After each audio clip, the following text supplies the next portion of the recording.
2021 is probably going to be a very catalytical year in terms of does the cycle break at all? And despite the fact that the lending is up, it's still significantly intact of where I think people are expecting the Chinese economy to go. As I said before, the virus levels will be the biggest single indicator that sort of cycle starts to crack and to break. And to be honest with you, all eyes would be on those types of numbers as opposed to anything in the credit market or even on the currency side, to be honest with you. Okay, Andrew, hi, this is Christine. I mean, still on the virus, to what extent this is going to jeopardize the recovery we're seeing in China? Because last year, China had a good year in terms of market equity performance because it was first in and it was first out. It was starting to recover already. How much of that recovery is now being jeopardized? I think a significant portion of that, and I think that's the major concern, especially for where it's going to play out in the equity markets. You're right, the Chinese markets were the first.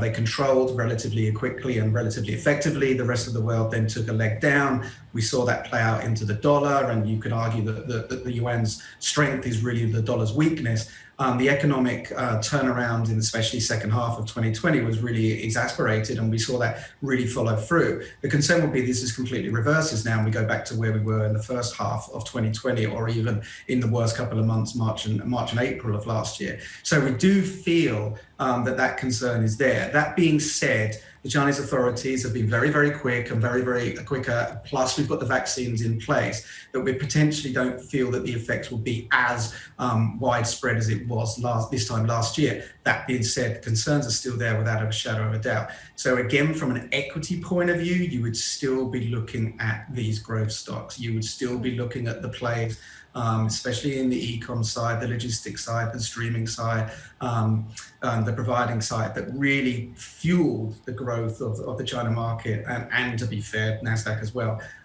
for the rest, at least for the first half of 2021.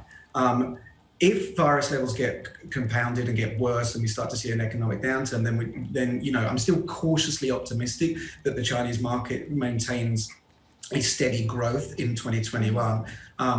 It probably, you might start to see if the virus levels start to kick in and the rest of the world stays where it is and there is no further geopolitical stance and changes, that the market probably starts to cool within the second half. But that being said, still from a global point of view, where would you prefer to be? Where would you prefer to be deploying money? And again, from what we see from our global investor base, especially, China still seems to be the market that people will chase after.